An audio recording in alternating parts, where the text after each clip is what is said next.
আমাদের শ্রদ্ধেয় শিক্ষক ইফতেখার আলম মাসুদ, উনি একই সাথে নানান আইডেন্টিটি উনি বহন করেন।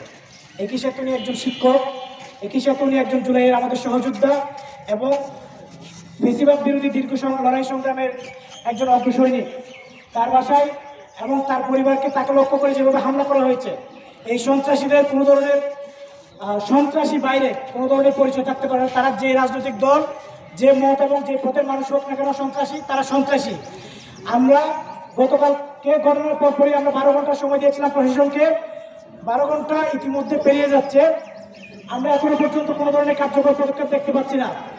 আমরা জুলাইয়ে যে ধরনের রক্তাক্ত পুলিশ দেখেছিলাম, আমাদের শিক্ষার্থী রাজপথে ছাত্র জনতার রক্তাক্ত যে সমস্ত পুলিশদেরকে আমরা দেখতে পেয়েছিলাম, তারা এখনো পর্যন্ত নির্বিকার।